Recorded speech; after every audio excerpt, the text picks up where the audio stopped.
Hace 70 años, aquí, en París, nacía una asombrosa historia. Otra más en este bello planeta encantado. Sígame y juzgue por sí mismo.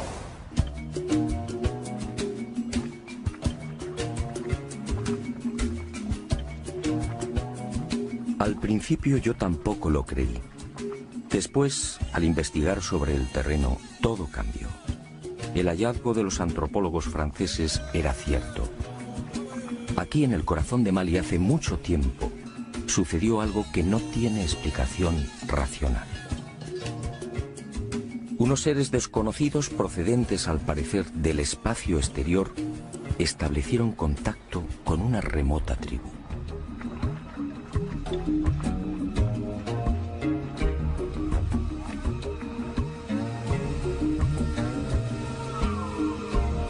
En realidad, como decía, la historia nació en París. En 1931, el doctor Marcel Griol, miembro de la Sociedad Africanista, recibió el encargo de investigar una serie de pueblos sudaneses. Y en esa labor, al penetrar en la meseta de Bandiagara, en la región oriental de Mali, el antropólogo francés recibiría la sorpresa de su vida.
En los montes Ombori y en la gran falla de Bandiagara tuvo la fortuna de conocer a los Dogon, una de las 3 etnias dominantes de Mali. Allí, Griol fue informado de una historia oficialmente imposible. El pueblo Dogon le hizo partícipe de su mayor y más íntimo secreto. Aquellas primitivas gentes analfabetas y prácticamente aisladas en el África subtropical sabían de la estrella Sirio y sabían desde tiempos remotos de algo mucho más espectacular.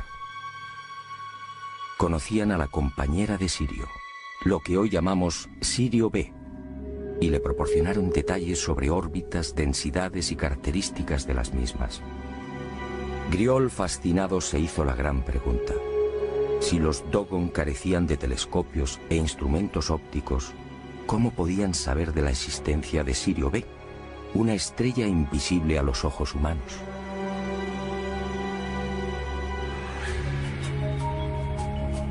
A su regreso a Francia, Marcel Griol indagó sobre Sirio. Los resultados lo confundieron definitivamente. En 1834, el astrónomo Johann Bessel, tras largos periodos de observación, llegó a una conclusión: Sirio tenía una compañera. Otra estrella pesada, mucho más pequeña e invisible, que alteraba la órbita de la reina del firmamento.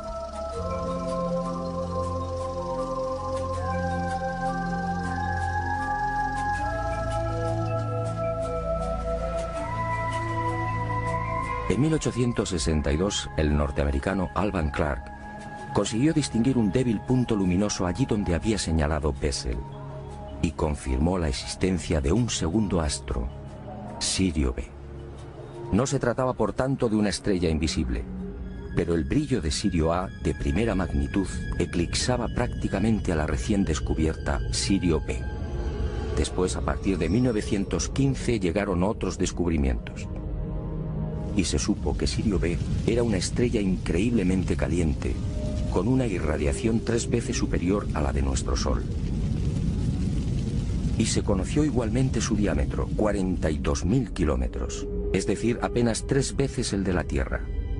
Se calculó su órbita, unos 50 años para dar una vuelta completa alrededor de Sirio A. Pero lo más espectacular fue su densidad. Sirio B dispone de tal fuerza de gravedad que 1 metro cúbico de materia pesa 71.000 toneladas. Si un ser humano pudiera vivir en ella, su estatura no alcanzaría 1 centímetro. Todo un hermoso ejemplar de lo que en astronomía se denomina enana blanca.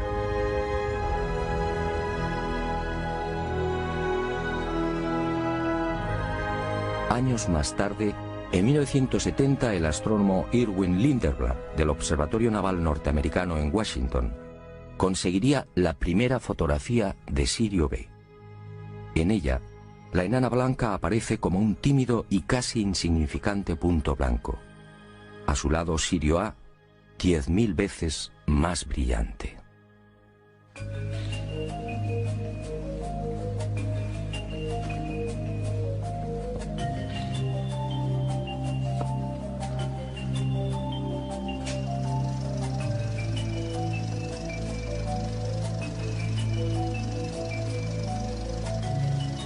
No había duda.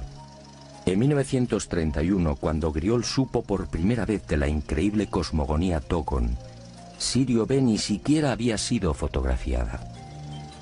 Era imposible que aquella etnia africana pudiera estar al corriente de los hallazgos astronómicos de los siglos XIX y XX.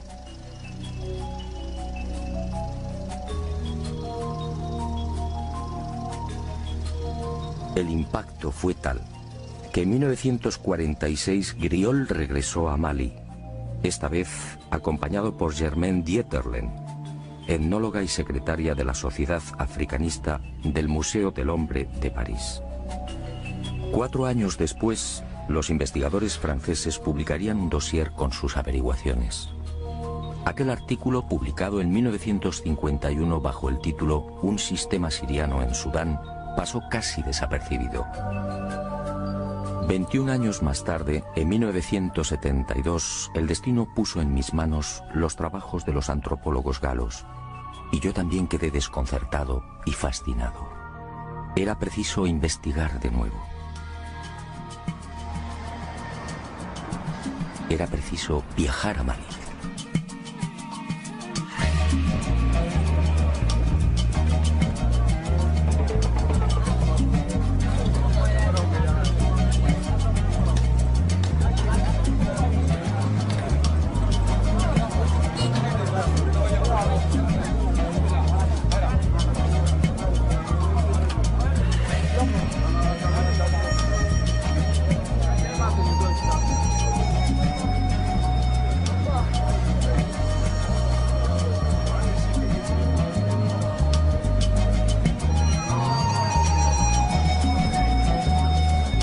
No voy a ocultarlo.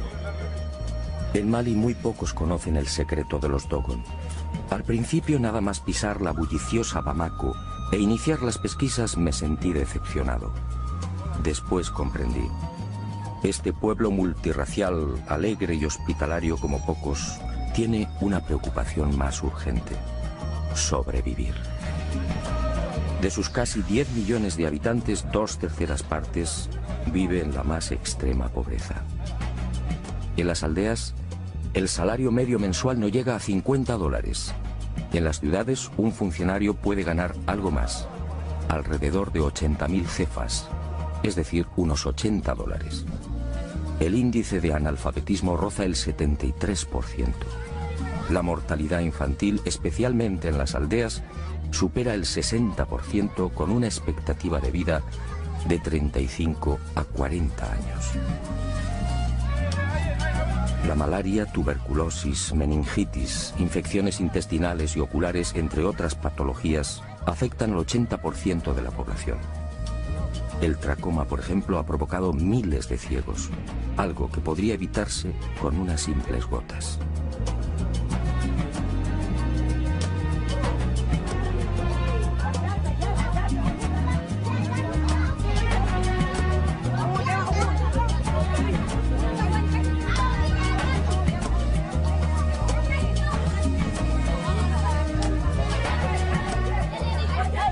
Mali confía en Alá y en el potencial de su juventud. El 60% de la población tiene menos de 20 años.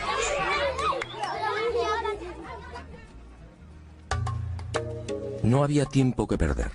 Nuestro objetivo, el país Dogon, situado al este de Mali, muy próximo a la frontera con Burkina Faso, se hallaba a 3 días de camino.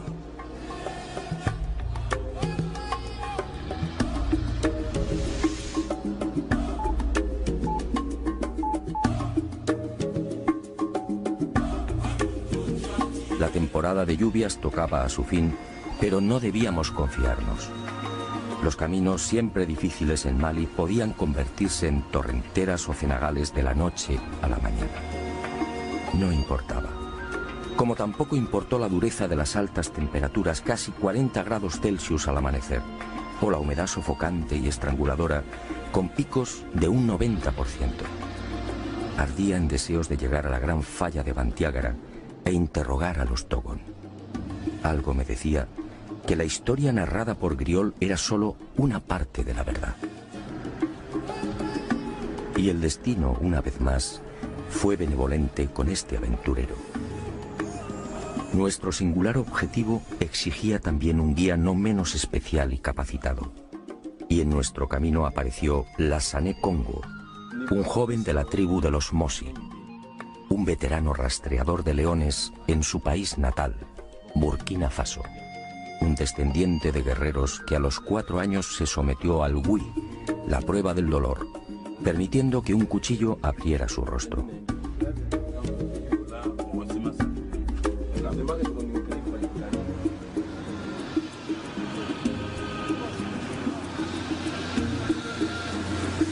En las cercanías de las pequeñas aldeas de Bane, Bla y San, Congo quiso mostrarnos algo que forma parte del paisaje de la gran sabana maliense: los termiteros. Espectaculares hormigueros de hasta 4 metros de altura y 7 de perímetro, levantados en 1 o 2 años por millones de enormes hormigas de 1 centímetro.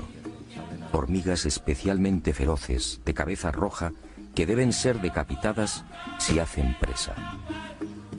Termiteros en los que todavía hoy son abandonados los bebés que han tenido la mala fortuna de nacer albinos. Termiteros que las etnias de Mali asocian a la ablación o mutilación del clítoris. Para ellos, desde la más remota antigüedad, la presencia del clítoris solo conduce al nacimiento de niños deformes. Más adelante, al hablar con los Dogon, aclaramos el porqué de esta superstición.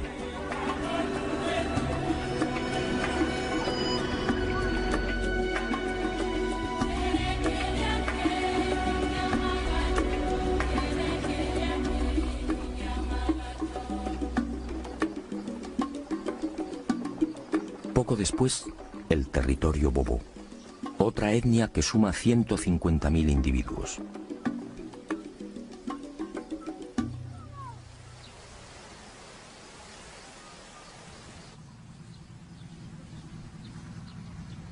Los grandes especialistas en la cría de perros.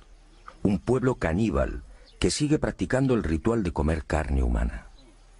Congo nos advierte: cada año en esta zona desaparecen 2 o 3 personas. Todo el mundo sabe cuál es su destino.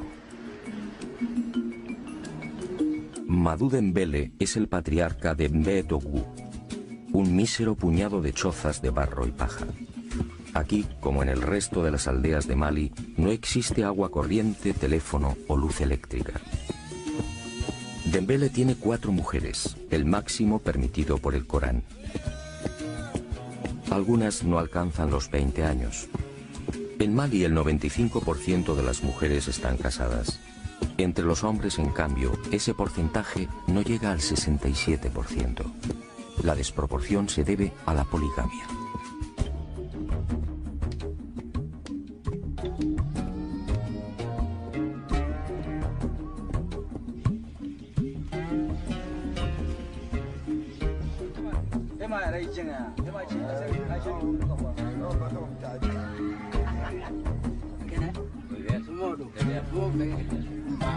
Al principio Madú desconfía y responde a nuestras preguntas con evasivas.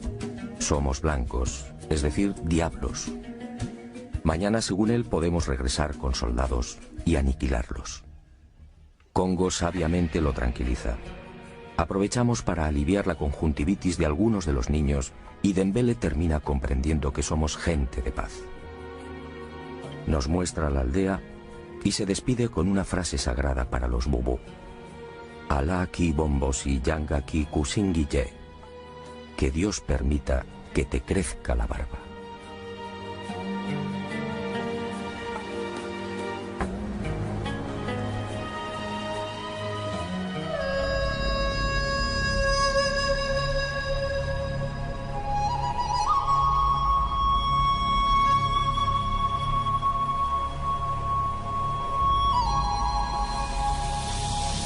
Y al fin, al atardecer, Ségou, una mediana ciudad asomada al Níger, en la que asistiríamos a un espectáculo inconcebible en el siglo XXI.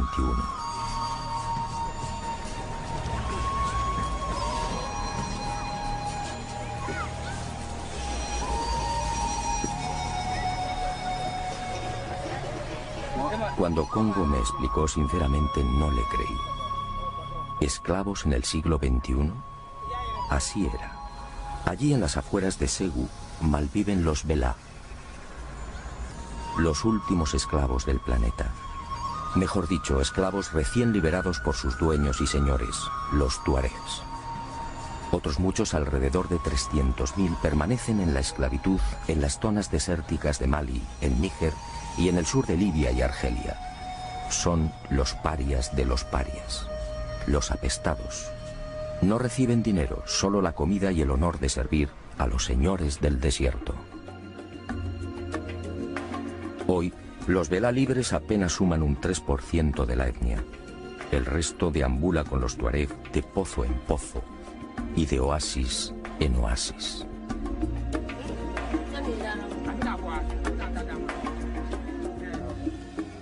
Al dejar atrás Ségou, no pude evitar un profundo sentimiento de tristeza. Aquella era la cruda realidad de Mali, una realidad ignorada por el mundo.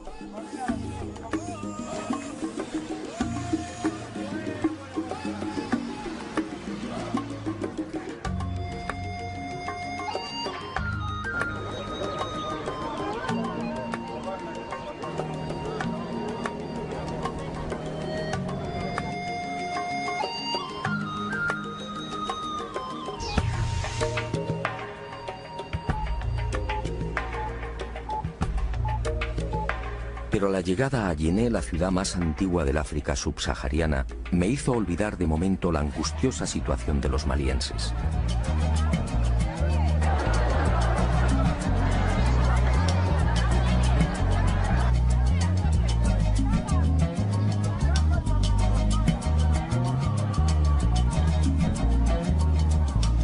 Yené, 2200 años de historia.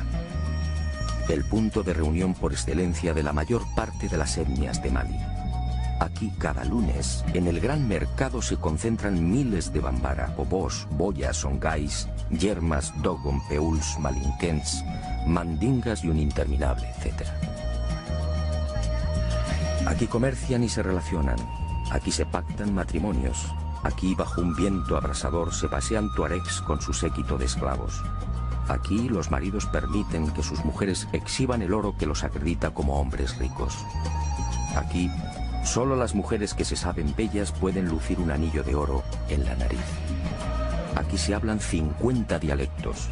Aquí, en la ciudad que sirvió de inspiración a Julio Verne para su obra 5 semanas en globo, se alza la más famosa mezquita de la nación. Una construcción levantada en su totalidad con barro de la sabana, enriquecido con estiércol de vaca, paja, espinas de pescado y agua del Bani, afluente del Níger.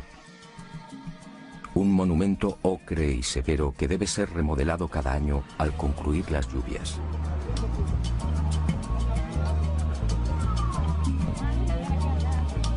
Un templo al dios de los musulmanes al que no tienen acceso los infieles y que naturalmente dispone de 2 puertas, una para los ricos y otra para los pobres.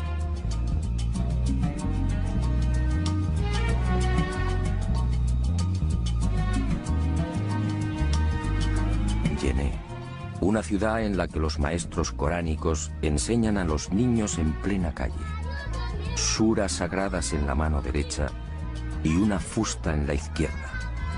Yené, un arco iris humano, toda la grandeza y oscuridad de Mali en la palma de la mano.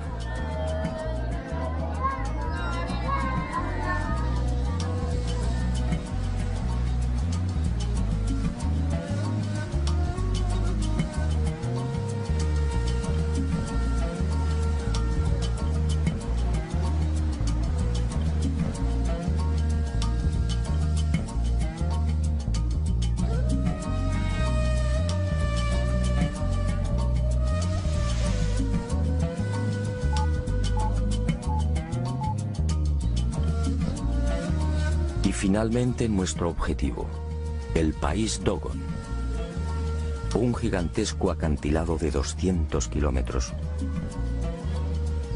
una falla de 300 a 600 metros de altura que corre paralela al Níger, un caos rocoso prácticamente incultivable en el que habitan 450.000 Dogon, una pared abrupta sembrada de desprendimientos y rodeada por los peuls, los ganaderos nómadas, los agricultores Mosi y Bobo y los Poso, los viejos pescadores.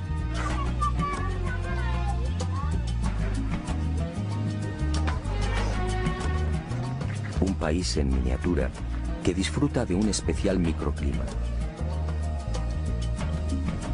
Un país bendecido por las lluvias en el que crecen los majestuosos baobabs, las generosas ceibas y tamarindos, las serenas acacias y los lujuriosos mangos.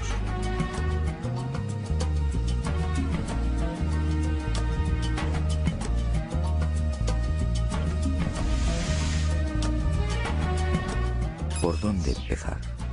La Gran Falla reúne 700 aldeas. Y opté por seguir los pasos de Griol. Dedicaría toda mi atención a los poblados más pequeños.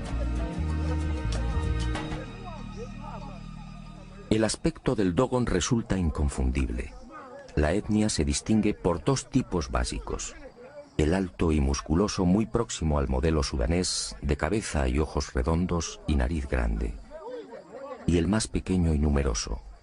El Dogon rechoncho de hombros anchos y poderosos, cabello ensortijado, pómulos altos y ojos rasgados y maliciosos.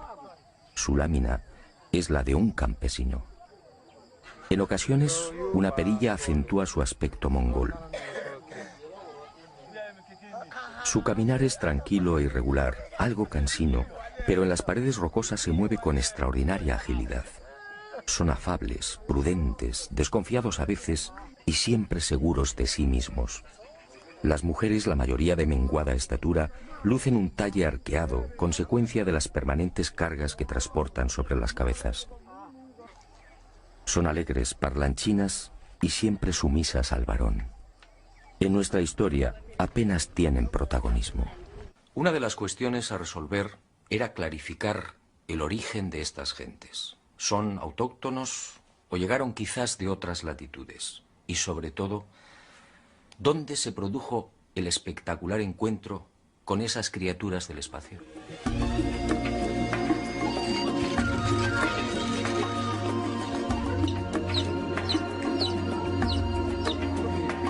Historiadores y antropólogos no terminan de coincidir. Ni siquiera ellos, los Dogon, lo saben con certeza. La hipótesis más factible apunta hacia el antiguo reino de Ghana. Allí, hacia el año 1040, la invasión de los almorávides debió propiciar el éxodo de numerosas etnias animistas que no deseaban convertirse al Islam. Y los Dogon fue uno de los pueblos que terminó huyendo hacia el este. La huida debió registrarse entre los siglos XI y XII. En las antiguas leyendas Dogon se menciona siempre un enemigo a caballo que los expulsó de las tierras occidentales. Esto, en principio, fijaba el lugar y la posible fecha del encuentro con los seres del espacio en territorio de Mali y no más allá de los referidos siglos XI o XII. Lo que sí aparece con nitidez en la tradición Dogon, corroborado por las excavaciones e investigaciones arqueológicas, es que al llegar a la Gran Falla, los fugitivos encontraron el lugar habitado por otro pueblo, los Telen, unos pigmeos que se adornaban con pinturas rojas. Los Telen vivían en unas casas singulares construidas en las cornisas de los acantilados. Para acceder a ellas se servían de cuerdas que colgaban desde lo alto de la falla y que descendían a su vez hasta la sabana. Los Dogon terminaron expulsándolos y utilizaron las casas colgantes como tumbas y graneros.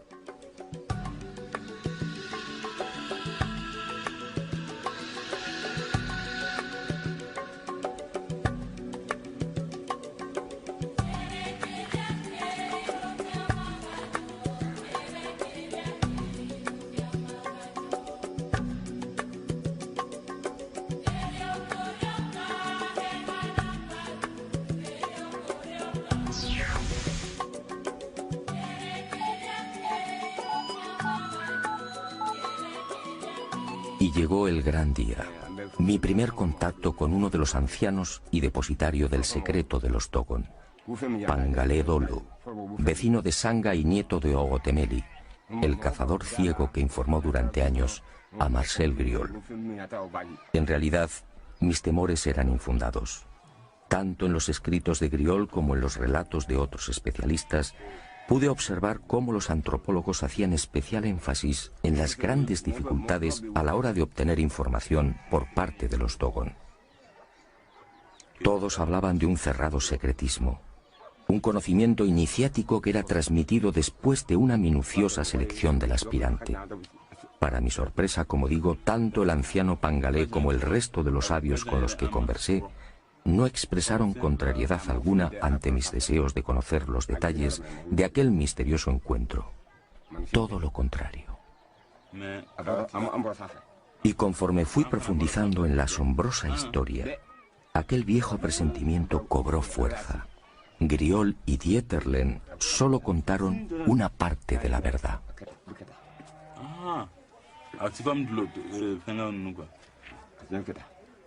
Que hace unas pompillas así.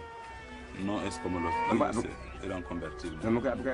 He aquí el relato de primera mano y en exclusiva del misterioso encuentro del pueblo Dogon con los seres procedentes del sistema de Sirio. Un relato apasionante que he intentado ordenar y que fue obtenido en largas conversaciones en una treintena de aldeas. Como decía, ninguno de los iniciados Dogon y tampoco el afable Pangalé supieron darme razón sobre la fecha de dicho encuentro. Ocurrió, eso sí, no muy lejos de la falla.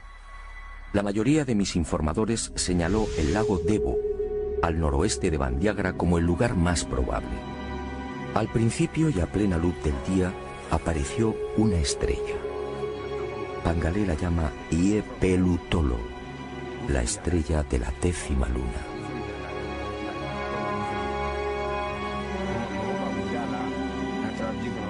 Y añaden que aquella estrella se hallaba rodeada de rayos rojos.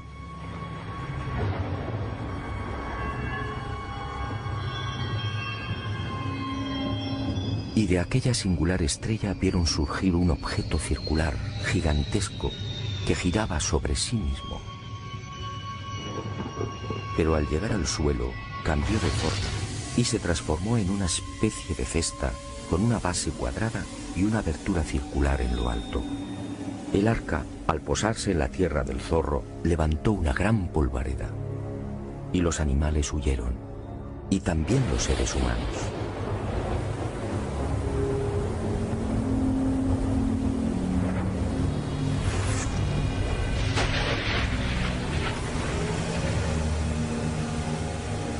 En esos momentos, según mi confidente, ocurrió algo no menos insólito. Junto al arca, nadie sabe cómo, apareció un extraño animal. Sujetó el arca con cuerdas y la fue arrastrando hasta una hondonada. Después, las lluvias llenaron la depresión y el arca flotó como una enorme piragua. Y el caballo de metal desapareció entre las aguas.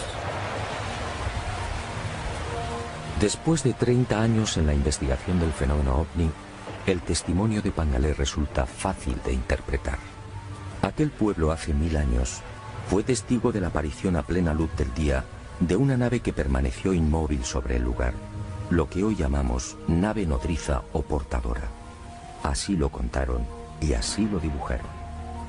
Y de esa estrella de la 10ª luna surgió otro vehículo, algo muy común en los avistamientos ovni. En su primitivo y parco lenguaje, los Dogon identificaron un robot con un cuadrúpedo o caballo de metal. ¿Qué otra cosa podían pensar?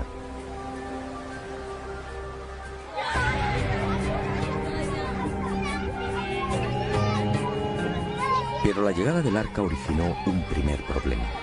Según Pangalé, al descender a tierra, el fuego quemó plantas, animales y hombres. Ese fue el origen de los albinos, la primera voluntad de Dios al visitar la tierra. Por eso los albinos son criaturas especiales tocadas por la divinidad. Por eso los temen y repudian.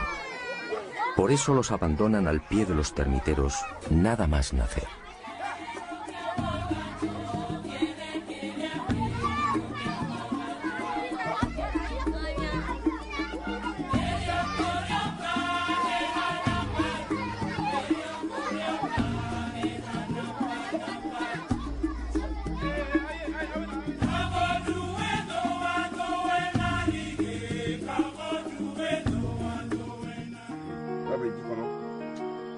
Pero sigamos con el relato.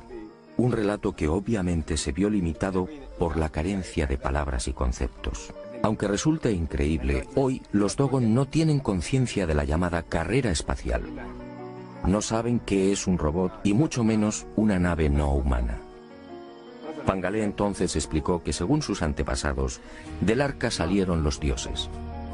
En total, 8. Aunque algunas versiones hablan de 8 parejas. Eran en realidad hombres peces.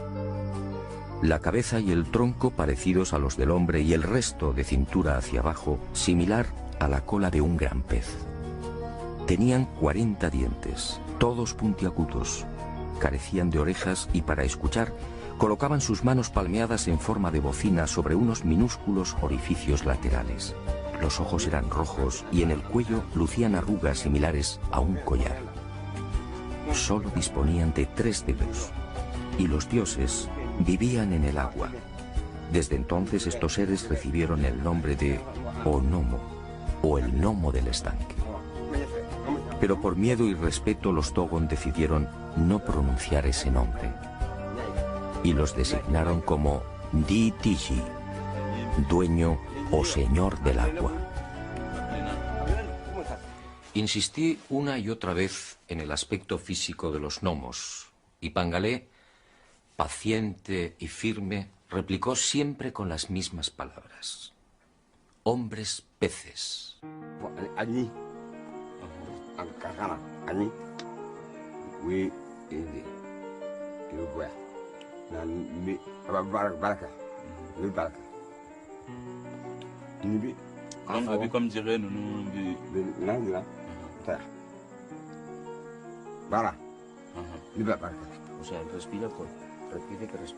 Y señaló sus clavículas, indicando que los dioses justamente respiraban por ese lugar.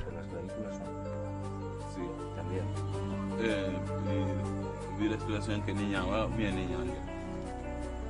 Niña. Vi tienta niña. Niñando un día.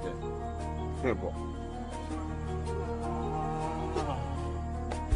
Ya familia. Ya familia. Don't vi tienta niña. A lo largo de aquellos días, ganada la confianza de Pangalé, el anciano fue revelándome otros secretos. Así supe, por ejemplo, que los gnomos bajaron a la tierra para enseñar y de alguna manera evangelizar a los hombres. Convivieron con los Dogon y les mostraron cómo cultivar la sabana, cómo fabricar herramientas y cómo fundir metales.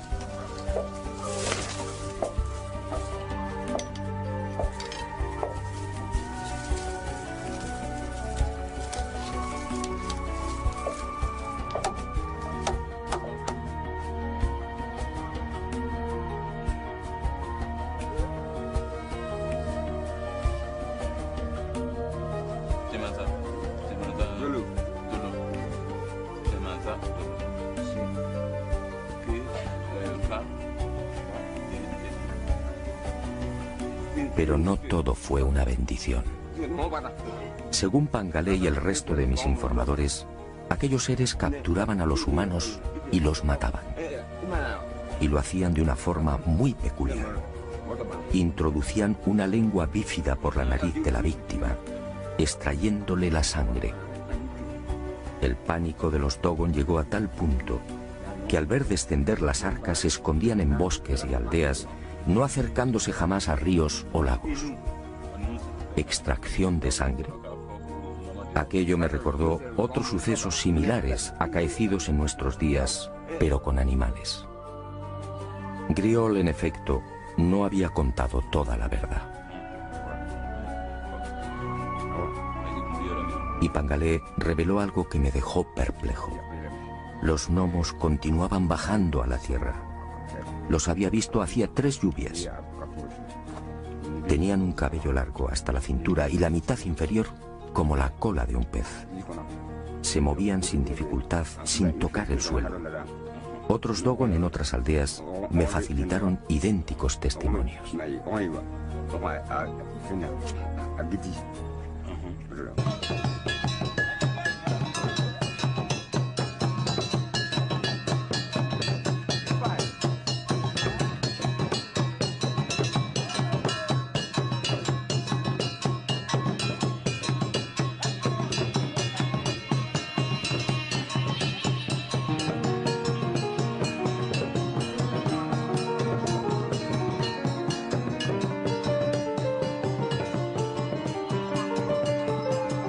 El encuentro con los hombres peces desembocaría en algo que ya había sucedido con otros pueblos.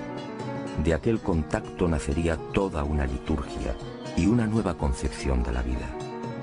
Y para celebrar la llegada de los gnomos, los Dogon establecieron una fiesta, el Sigi.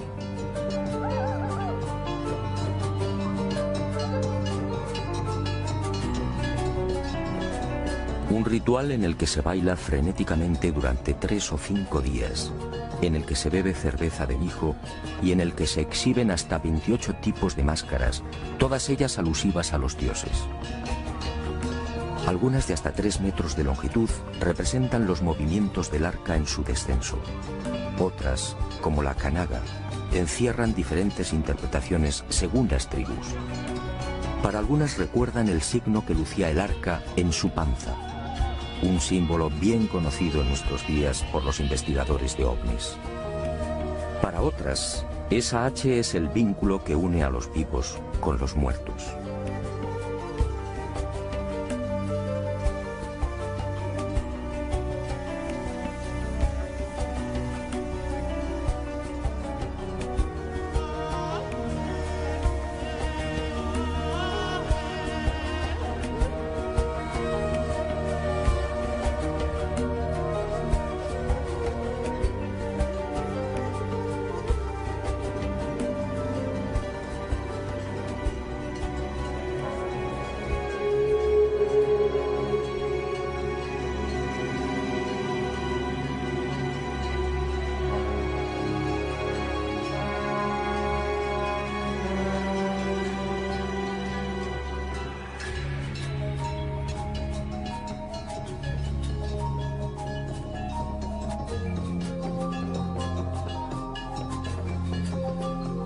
El Sigi se celebra cada 60 años y según Pangalé y otros sabios Dogon, viene a recordar también el tiempo que precisa Sirio B para trazar una órbita en torno a Sirio A.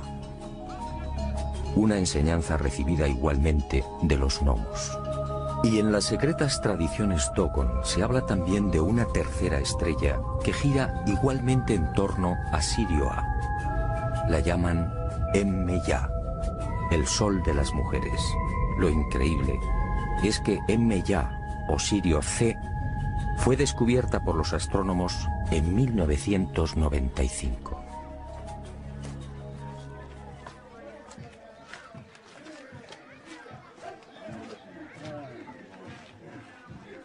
Hablar de los gnomos es siempre una cuestión solemne para aquellos que guardan la información. Por eso, la mayor parte de nuestras conversaciones tuvo lugar en la Toguna, la casa de la palabra. Una especie de templo en el que se reúnen los hombres, solo los hombres, para dialogar y tomar decisiones. Una suerte de sala de conferencias inspirada también en aquel remoto encuentro con los hombres peces. 8 son sus pilares en recuerdo de los 8 gnomos que descendieron por primera vez. Y 8 deben ser las capas de mijo que forman la techumbre. Una techumbre levantada a 1 metro del suelo. Esta, al parecer, fue la indicación de los seres de Sirio. De esta forma, al no poder incorporarse, las discusiones transcurren en paz. Y fue en la casa de la palabra de Ireli, de Amani, de Ende, de Teli, de Yigibombo, de Songo y de Yugadugoru, entre otras aldeas donde fui enriqueciendo la información sobre aquellos seres del espacio.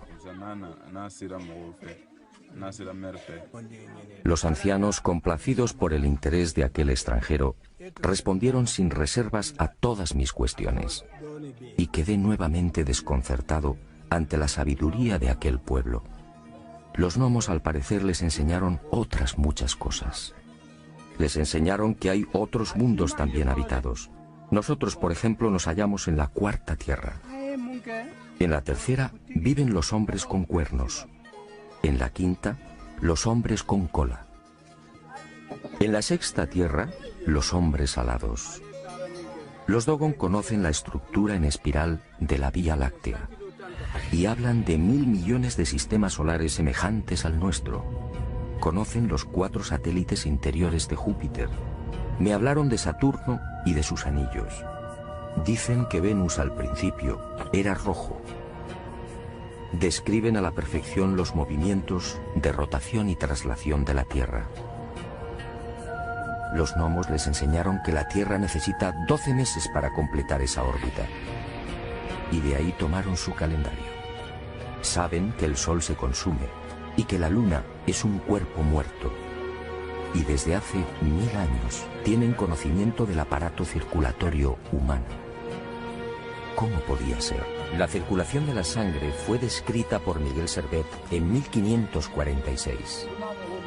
Y los gnomos les hablaron también de Ama, el gran dios, un dios único y sustentador de todo lo creado, algo que choca frontalmente con las religiones animistas que los rodean y que disponen de cientos de dioses. Un dios que la compleja liturgia Dogon convierte en responsable de la ablación del clítoris. Según la leyenda, Ama quiso tener hijos con la tierra, pero la presencia de los termiteros, el clítoris para los Dogon, dificultó el acoplamiento y la tierra parió un zorro. De ahí que el clítoris, según los Dogon, deba ser extirpado.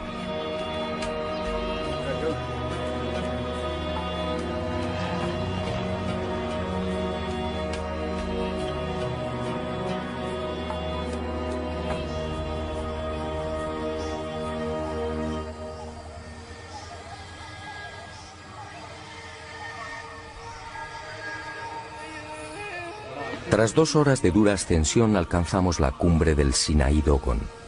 Aquí, según la leyenda, tuvieron lugar los signos que anunciaban la llegada de los dioses de Sirio. La montaña de pronto se teñía de rojo. Era el primer anuncio. Los gnomos y sus arcas estaban al llegar. Y en la aldea crecían calabazas gigantes que nadie había sembrado. Y aquí, según la tradición, se registró la primera muerte de un gnomo. No se sabe con certeza cómo ocurrió, aunque los Dogon aseguran que aquel gnomo fue crucificado y al poco resucitó. Y regresará, dicen, para salvar al mundo. Tal y como sucediera en el resto de las aldeas, los Dogon no terminaban de comprender cómo aquel extranjero había logrado estos dibujos del arca y de los dioses. Discutieron entre ellos. Me observaron con curiosidad y también con cierto temor.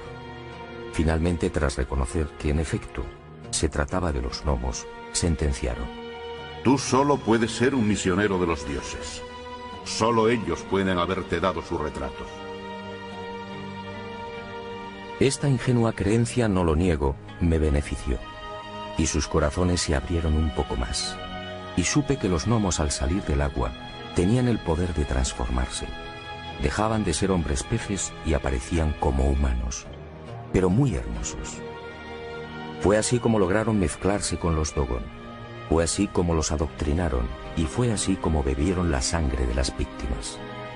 Según estos ancianos, el número de asesinatos se contó por cientos.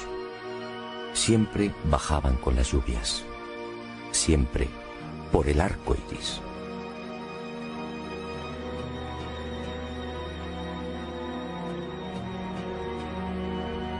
Y cuentan los iniciados que fueron los dioses quienes les enseñaron también a circuncidar.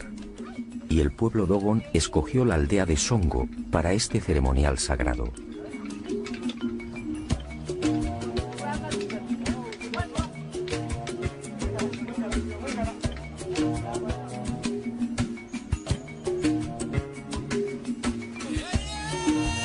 Al pie de estas 1100 pinturas, cada 3 años, grupos de niños de entre 10 y 12 años sufren el corte del prepucio a manos del herrero de la localidad. Las mujeres no pueden ver estas pinturas sagradas. De hacerlo morirían. Para los Dogon, la circuncisión, así fue establecido por los seres de Sirio, es un sacrificio que se ofrece a la tierra.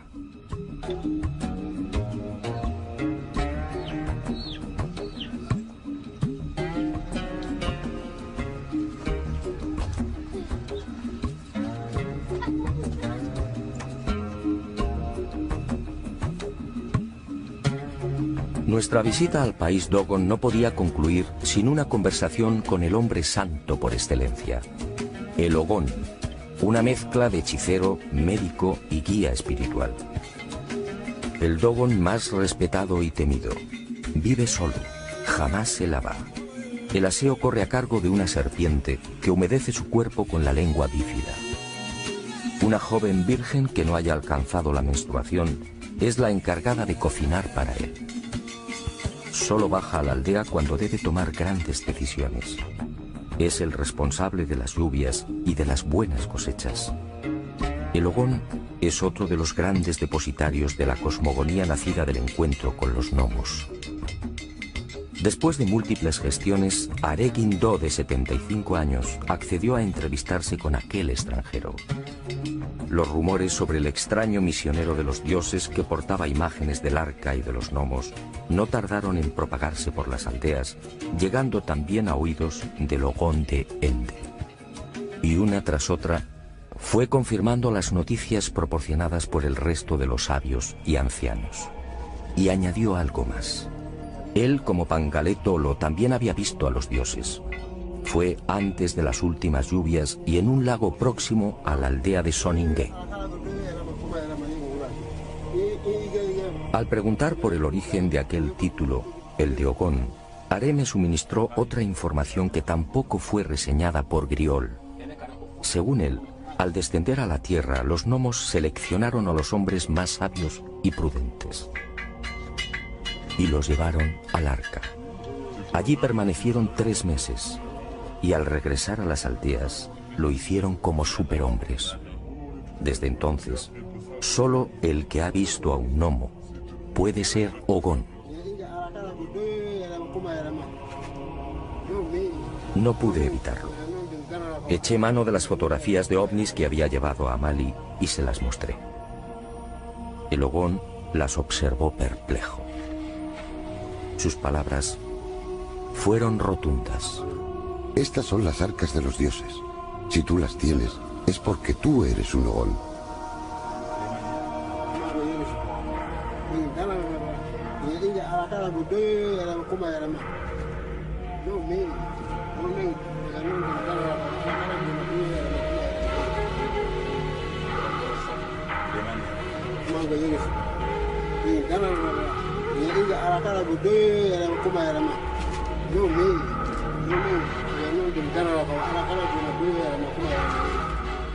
Ahora no tengo la menor duda. Hace aproximadamente 1000 años, aquí, en el corazón del país Dogon, unos seres anfibios que dijeron proceder del sistema de Sirio, descendieron y revelaron a los hombres una información imposible para su tiempo, y prometieron regresar. Eso, según los Dogon, ocurrirá cuando aparezca de nuevo la estrella de la 10ª luna.